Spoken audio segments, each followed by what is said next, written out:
네, 안녕하십니까. 안녕하세요. 네, 메타노이아 가족문제 상담 15번째 시간입니다. 자, 오늘도 문자로 들어온 문제를 좀 나눠주시죠. 네, 질문이 이거예요. 저희 부부는 함께 작은 가게를 운영하고 있습니다. 불경기라서 저는 또 다른 배달 일을 구해서 2가지 일을 하게 되었습니다. 남편의 신앙심은 매우 깊다고 생각됩니다. 잠자는 시간이 부족해도 미사는 꼭 드립니다. 새벽 배달이라 아이들을 부탁하고 일을 나가는데 아이들이 자는 동안 남편은 가까운 수녀원 미사를 다녀온다고 했습니다. 얼마 전 막내가 독감이 와서 열이 오르내리고 있을 때 일을 나가야 하는 저의 마음이 너무 아팠는데 남편이 기도하러 일찍 나가는 걸 보고 너무 화가 나서 싸웠습니다. 남편은 하느님이 다 알아서 해주고 애는 열 내려서 잘 자고 있는데 무슨 문제이냐며 제가 악마라고 했습니다. 아이들이 울거나 칭얼거릴 때 악마가 있다고 하고 가정사에 대한 사소한 문제부터 어려운 문제까지 그런 일이 생길 때 나한테 물어보지 말고 하느님께 물어보라고 말할 때가 많습니다. 절대 진심입니다. 화가 나서 하는 말이 아닙니다. 그럴 때마다 저는 종교에 대한 회의가 생깁니다. 누구의 탓을 하기 전에 남편의 개인적인 영성과 가치관을 받아들이는 것이 참 힘듭니다. 어떻게 하면 좋을까요? 라는 질문이에요. 아이고, 일단은 미사 가는 것 자체가 지금 가정에 도움이 안 된다고 생각하는 거고요, 부인께서는. 그죠? 아이는 지금 막 열이 나고 아픈데 어떻게 미사를 가느냐, 이런 거고. 또 남편은 미사 가는 거를 방해하니까 네. 아내가 이제 악마로 보이는 거죠. 예, 아이고, 이거 참 큰 고민이네요, 진짜. 이걸 어떻게 봐야 될까? 어떻게 생각하십니까? 근데 사실은 저희도요. 네. 아주 오래전에 저희도 제가 미사 매일 가면서 핍박을 많이 받았었어요. 아, 예. 그래서 이제 뭐 아침 미사 갔다 이제 뭐 10시 미사 이런 거 갔다 오면 문제가 안 생기는데 네. 저녁 미사를 가면 퇴근하고 돌아오잖아요. 예. 그러면 이제 밥을 챙겨줘야 되는데 제가 밥만 차려놓고 미사를 가거든요. 그러면 남편은 화가 나는 거죠. 그러네요. 네, 그래가지고 굉장히 어려움에 처한 적이 있는데 네. 그때 제가 무엇으로 해서 살아야 되나 이제 이런 생각을 하면서 그리고 남편이 너무 화를 내고 또 저를 또 원하고 있기 때문에 제가 이제 이거를 시도해봤어요. 네, 그래가지고 이제 새벽 미사를 가는 거예요. 새벽 미사 가고 새벽 미사가 없는 날도 있거든요. 네. 이제 그런 날은 저녁 미사를 가야 되는데 낮에 어디 미사 있는 수도원이나 뭐 절두산이나 뭐 이런데 뭐 3시에도 있고 12시에도 있고 그렇잖아요. 그러면 예. 남편이 출근한 사이에 저는 집안일을 빨리빨리 해놓고 그 시간에 가서 맞춰서 미사를 하고 네. 이렇게 하면서 남편한테 피해를 안 주고 남편을 사랑하려고 노력했던 적이 있거든요. 예. 그래서 좋아했죠. 글쎄요, 지금 그러니까 예를 들면 사람마다 다 이제 시간표가 따로 있잖아요. 네. 아무리 부부라고 하더라도 네. 해야 할 일, 또 해야 할 시간 뭐 이런 게 있는데 이게 지금 뭐가 안 맞는 거잖아요. 우리가 항상 일상 안에서는 어떤 균형, 밸런스가 맞아야 되는데 네. 이게 지금 뭐가 안 맞는 거예요. 그죠? 그렇죠. 그렇다고 해서 애가 시간 맞춰서 아파라 이렇게 할 수도 없는 거고. 아이고 좀 애매합니다, 이 상황은. 예. 어떠십니까? 조금 미성숙해서 오는 뭐 그런 거일 수도 있죠. 지금 저는 여기 질문 중에 예. 남편의 신앙심은 매우 깊다고 생각합니다 이렇게 써놨거든요. 예. 근데 과연 남편의 신앙심이 깊은가? 라는 생각을 좀 하고, 그러니까 뭐 이거는 우리가 감히 뭐 누구의 신앙이 깊다 안 깊다 이렇게 판단할 수가 없겠죠. 그렇죠. 그러니까 근데 부인은 남편의 신앙심을 깊다고 생각했는데 질문 맨 마지막에 가서는 뭐라고 써놨냐면 예. 이럴 때마다 저는 종교에 대한 회의가 생깁니다. 이렇게 써놨어요. 네. 그래서 이 앞뒤에서 써놓은 이 두 단어가 저는 딱 마음을 이렇게 건드렸는데 네. 제가 보기에는 이 부인은 그 미사에 가는 거를 남편이 미사에 가는 거를 종교 활동이라고 생각하는 것 같아요. 예, 그렇죠. 종교 활동이라고 생각하는 것 같고 네. 그다음에 남편은 자기가 미사에 가는 걸 신앙의 실천이라고 예. 생각하는 것 같아요. 그렇죠. 이런 차이 때문에 지금 이런 문제가 일어난다라는 생각이 들었거든요. 예. 그래서 부인은 그 남편이 미사 가는 걸 종교 활동이라고 생각할 만큼 생각을 갖고 있으니까 남편이 갖고 있는 신앙의 그런 경험이 없기 때문에 예. 분명히 이런 이제 생각을 하게 될 것 같다. 예. 그래서 저는 항상 이렇게 부부가 신앙심의 차이가 날 때 보통 그런 비유를 많이 들거든요.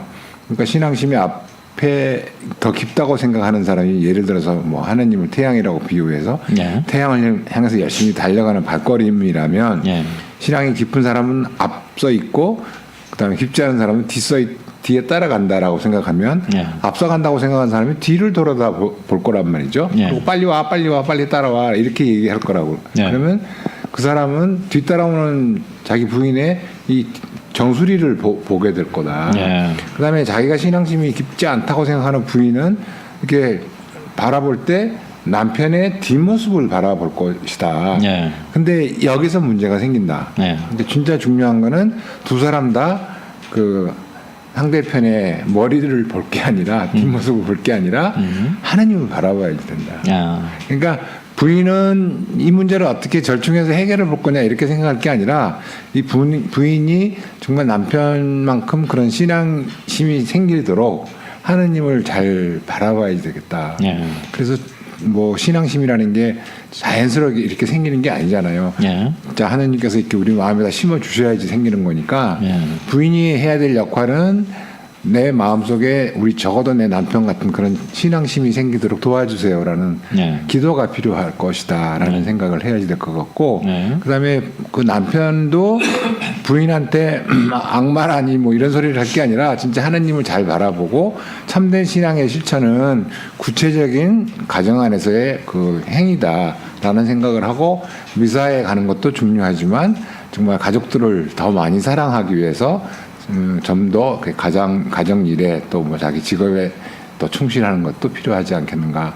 뭐 이렇게 해서 둘이 생각을 바꿔야지 이거를 뭐 1.5일만 간다든지 뭐 일주일에 2번만 간다든지 뭐 이렇게 보통들 태압을 하는 것 같더라고요. 예. 그건 옳지 않은 것 같다라는 생각이 들고 예. 그러니까 신앙이 깊지 않은 부인은 신앙심이 가지려고 노력을 해야 되고 그다음에 그래서 종교 활동이 아니라 진짜 신앙이라는 걸 이해하도록 노력을 해야 되고 남편은 또 부인이 그 하고 있는 이런 여러 가지 행동에 대해서 정말 사랑하는 마음으로 이해하고 품어주려는 노력이 필요하지 않을까. 그러면 부인도 똑같이 이렇게 신앙이 깊어지지 않을까. 그런 생각을 좀 해봤습니다. 아, 근데 이제 저는 이제 이걸 좀 읽어보니까요. 그 일단 신앙심이 깊다, 혹은 얕다, 신앙이 있다, 없다 이런 표현 자체가 조금 이제 그 뭐랄까요, 방향이 좀 다르다 이런 생각이 드는 게 뭐냐면 신앙심이 깊기 때문에 매일 미사를 다닐 수는 있어요. 그런데 신앙심이 깊다고 꼭 매일 미사를 가야 되는가? 아니죠. 이건 또 생각을 해봐야 예, 되거든요. 예. 그래서 예를 들면 지금 이 남편의 일상생활을 보면 불경기라서 투잡을 지금 뛰고 있단 말이에요. 네. 이건 생활에 굉장히 어떤 남편으로서 그 책임감이 있는 행동이잖아요. 그죠? 그렇죠. 예, 대단히 열심히 사시는 분 같고 그런데 그렇다고 해서 지금 이제 집안에 어떤 이제 일이 일어났다. 그러면 이제 아이가 지금 이제 열이 나고 아픈데 독감이 나서 그러면 이제 아버지로서 분명히 아이가 아프니까 마음이 아플 거죠. 그죠? 네. 그럼에도 그럼에도 불구하고 새벽 미사를 간다라는 것은 나름대로 어떤 그 신앙심의 발로이긴 하나, 그러니까 신앙심과 종교 활동을 좀 우리가 좀 구분해야 되지 않을까, 뭐 이런 네. 좀 생각이 들어요. 그렇죠. 그래서 어느 게 더 우선적인 선택이 돼야 될까? 그러니까 이 지금 이제 아이가 아프다, 아이를 돌봐야 된다. 혹은 나는 지금 정말 신앙인으로서 나는 지금 이 미사에 가야 된다라고 이렇게 둘을 놓고 봤을 때는 어느 게 더 우선순위로 선택해야 될까? 이거는 굉장히 뭐랄까 물론 그 개별적으로 좀 차이가 있을 텐데 지금 이제 분명히 이 부인과 남편은 차이가 있는 거예요, 그죠? 예, 예. 예. 부인이 남편의 신앙심도 인정을 하는 것 같아요. 굉장히 신앙심이 깊습니다. 그런데 그럼에도 불구하고 이런 위급한 상황에서 꼭 거길 가야 되느냐? 지금 아이가 더 중요하지 않느냐 이런 거고 남편은 열 나다 말겠지. 그럼 너 있으니까 네가 좀 케어하고 난 잠깐 갔다 올게. 뭐 이런 이제 태도란 말이에요. 그러니까 저 같으면 사실은 신앙심이 있더라도 그 지금 위급한 상황이 있다면 그것이 더 먼저가 아닐까 싶어요. 예를 들면 우리 그 착한 사마리아인 거기에서도 거기에 보면 사제가 나오고 레이가 나오고 예. 그냥 지나가잖아요. 네, 네. 그분들도 사제는 그럼 예를 들어서 뭘 하러 갔는지 모르지만 사제니까 뭐 어떤 전례적인 행위를 하러 갔다고 치면 같은 상황이 되는 거죠. 여기 예. 지금 급박한 일이 일어났는데 예. 그래서 우리가 좀 구분을 하자. 신앙심이 깊다는 것은 사실은 하나님과의 그 끈 연결고리를 놓지 않고 항상 내 마음 안에 어떤 하나님의 그 존재를 현존을 인식하고 살아가는 것. 그런데 미사나 무슨 기도 행위나 신심 행위를 한다는 것은 그 어떤 하나님의 끈을 놓지 않도록 하는 중요한 행위다. 네, 그럼에도 불구하고 지금 어떤 급박한 일이 생겼을 때는 그 급박한 일이 더 우선적이지 않을까 이런 생각이 드는 거죠. 그렇죠. 예. 그런데 그렇다고 해서 그러면 이 남편을 비난할 수 있는가? 또 그건 아닌 것 같아요. 그렇죠. 예, 이 남편은 정말 이렇게 어려운 경기도 안 좋고 투잡 을뛰고 바쁜 상황에서도 새벽 미사를 간다는 건 대단한 거거든요. 대단한 열성이죠. 네. 그렇기 때문에 그것을 통해서 뭔가 가정의 안위와 또 가족 구성원들의 그 건강과 이런 걸 지켜내가는 거 아니에요, 그죠? 자기들이 그 남편이 뭔가를 그 직업을 갖고 경제적 활동을 위해서 가정을 보호하는 거니까. 그래서 비난할 수는 없다. 네. 그렇죠. 비난할 수 없죠. 그렇죠. 비난할 수는 없죠. 네. 근데 거기서 저 같은 경우에는 저도 이제 이런 비슷한 문제, 어차피 직장인이었고 예. 또 가정을 책임지는 가장이었기 때문에 이런 문제로부터 결코 자유로울 수가 없었죠. 그래서 저는 나름대로 어떤 기준을 좀 정한 적이 있어요. 아하. 그러니까 어떻게 했냐면 보통 사람들이 이제 우리가 보통 경제적인 수준을 뭐 상중하로 이렇게 따져가지고 중산층이면 예. 큰 불편이 없이 살 수 있다라고 네. 보통들 생각하잖아요. 네. 그래서 저는 그 내가 중산층의 생활을 할 때는 그거보다 더 많이 벌려고 욕심을 내지 말아야 되겠다. 아하. 그다음에 이거보다 더 떨어지면 이거는 더 열심히 일을 해야 되겠다라는 생각으로 기준을 잡았어요. 그래서 해마다 이제 신문에 뭐 도시근로자 4인 가족 월 평균 소득 얼마 예. 이렇게 딱 나오면 예. 그걸 기준으로 나름대로 기준으로 삼았어요. 예. 그래서 그거보다 월 수입이 적어지면 하느님께 뭐 봉사 활동이라든지 뭐 종교 활동 같은데 조금 더 시간을 더 빼서 아하. 더 많은 영업을 하러 아하, 다녀서 예. 수입을 좀 더 늘리려고 애를 썼고 예. 또 그 기준에 딱 맞으면 이제 그만 영업을 해도 되겠구나. 그래가지고 거기서 더 욕심 내지 않으려고 마음을 다잡고 네. 또 이제 하나님 일에 더 많은 시간을 할애하고 뭐 네. 그렇게 기준을 정해놓고 살았었거든요. 네. 근데 그게 뭐 한 30년 이렇게 지내놓고 지금 보니까 예.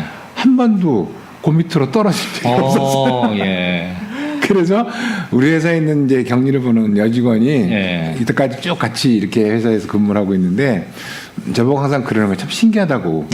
사장님 거래처가 이렇게 떨어져서 줄어들어가지고 어떻게 하지라고 걱정하고 있으면 또 의외의 거래처가 하나 생기고 예. 또 거래처가 생겨서 좀 좋다라고 생각하면 또 어디서 또 생각지 않은 거래처가 빠져나가더라. 예. 그래서 참 신기하다고 자기가 이렇게 해마다 이렇게 집계를 내볼 때마다 예. 생각을 갖고 있다. 그래서 저는 모르겠어요. 저는 그 제가 갖고 있었던 그런 물론 모든 사람들이 저처럼 할 수 없겠지만 예. 자기가 각자 자기 나름대로의 어떤 그 종교 활동과 또 이렇게 관상의 시간을 이렇게 밸런스를 맞추는 게 중요하다. 예. 그래서 저는 요즘 항상 이렇게 기쁘게 책을 보고 있는 게 활동과 관상의 네. 조화로움에 대해서 좀 많이 보고 있거든요. 예, 그런 노력도 좀 필요하지 않을까 그런 예. 생각이 들어요. 그리고 여기서 지금 보면은 이제 궁극적인 신앙심의 그 목적은 뭐냐 이런 것도 한번 우리가 생각해 볼 필요성이 있어요. 네네. 그러니까 어떤 신심을 행위를 하고 아까 제가 말씀드렸듯이 그런 것을 통해서 하나님과의 끈을 놓지 않고 하나님께 모든 것을 의존하고 뭐 어떤 청원도 할 수 있고 바람도 할 수 있고 뭐 그렇지만 그렇게 해서 그 신앙심이 깊어져서 뭐 할 건데 그럼? 라고 했을 때 1차적으로는 우리가 이제 종교 그랬을 때 뭐 마음의 안정을 얻는다, 평화를 얻는다, 어떤 이런 생각을 하면요. 그건 이제 굉장히 그 도구적인 생각이에요. 네. 이 신앙을 가지고 내 생활에 어떤 혹은 내 마음의 평화를 얻는 도구로 삼는 거예요. 조금 이기적인 생각. 그렇죠. 이기적이고 사실은 그 종교나 신앙의 목적은 아니에요. 그게 아니죠. 수단으로 자꾸 생각한다면. 도구로서. 예.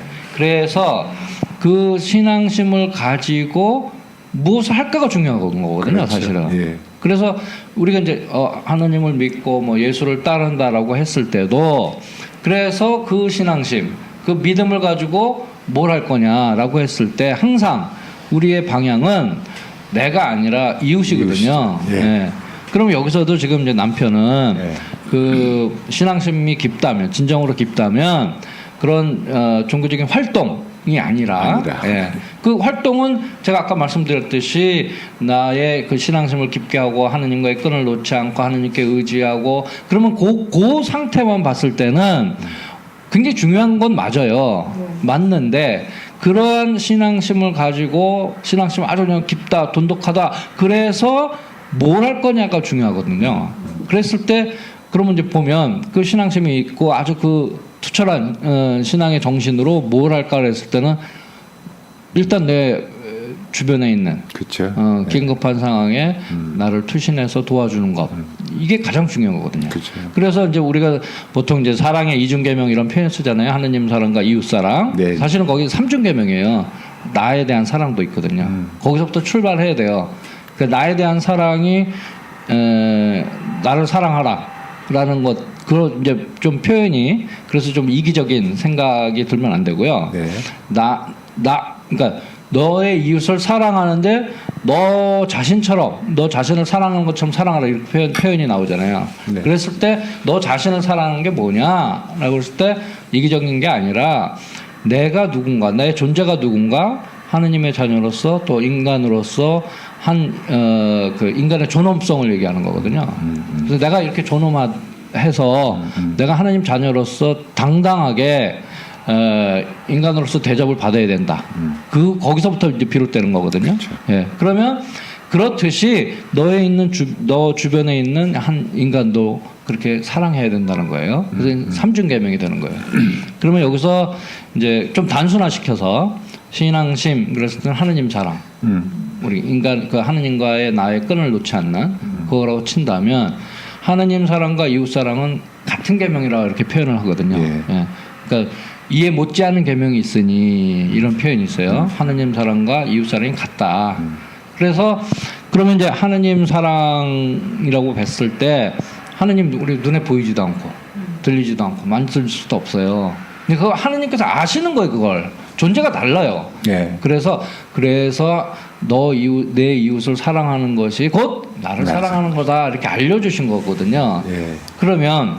그래서 이 남편께서는 그 신앙심의 궁극적인 목적이 뭐냐라고 했을 때는 이웃을 돕는 거다. 가장 가까운 이웃은 가족이잖아요. 그래서 저는 요 그냥 단편적인 것만 떼놓고 봤을 때는 분명한 것은 아이를 돌보고 아내를 돌보는 것이 우선적이 아닐까 이런 생각이 들고요. 근데 이제 또 한편으로는 아까 이제 그런 남편의 행동에 대해서 비난할 수 없다라고 한 것은 이 지금 어려운 경제 상황에서 남편도 열심히 일을 하지만 그 일을 하는 데서 스트레스 받고 그렇기 때문에 어딘가 의지하고 위로받을 때도 필요하고 그래서 어떻게 보면 이 미사를 가는 것은 이 남편이 어떤 절규의 모습일 수도 있거든요. 그렇죠. 예. 그러면 그 모습을 보고 또 부인은 뭐 너무 속상해하지 마시고 아 우리 남편이 저렇게 열심히 일을 하고 또 뭔가 위로받을 필요도 있다. 그러면 넓은 마음으로 아기 내가 돌볼 테니 걱정 말고 미사 다녀오시라 이렇게 할 수도 있어야 되는 거예요. 예, 그죠? 나쁜 생각을 예를 들어서 한다면 술 먹고 계속 밖에 나가서 엉뚱한 짓도 할 수도 있는데 그렇죠. 미사에 간다는 건 굉장히 그럼요. 감사한 일이죠. 이거는 뭐 하나님 감사합니다예요, 사실은. 그렇죠. 예. 그게 배운 건가 봐요, 그럼. 네. 그래서 저는 이 질문을 이렇게 받고 그 어떤 결론 같은 생각이 들었냐면 가끔 그런 걸 배운 적이 있거든요. 그러니까 모든 인간은 인간이라는 이름만으로도 존중받을 권리가 있다. 그럼. 예, 그거를 결론처럼 얘기하고 싶었어요. 네, 좋습니다. 그래서 이것은 어떤 모순되거나 이런 것이 아니라 남편은 남편대로 또 부인은 부인대로 정말 제일 가까운 이웃, 그러니까 신앙심의 궁극적인 목적이라고 했을 때 내 이웃을 내 몸처럼 사랑하라는 그 말씀에 따라서 정말 남편을 좀 배려하고 남편은 또 아내를 배려하는 그리고 또 이런 뭐 화가 나죠 사실은 애 아픈데 그냥 가면은 그럼에도 불구하고 그 본 심을 좀 읽어주고 배려하고 이러면 좀 이러한 갈등은 좀 없어지지 않을까 이런 생각이 듭니다. 이런 갈등을 통해서 하느님이 이 부인을 더 가까이 나한테 와서 하라고 부르시는 거일 수도 있을 것 같네요. 예, 그렇죠. 예, 예. 그렇습니다. 자, 그러면 첫 번째 이 질문은 이걸로 마감을 하고요.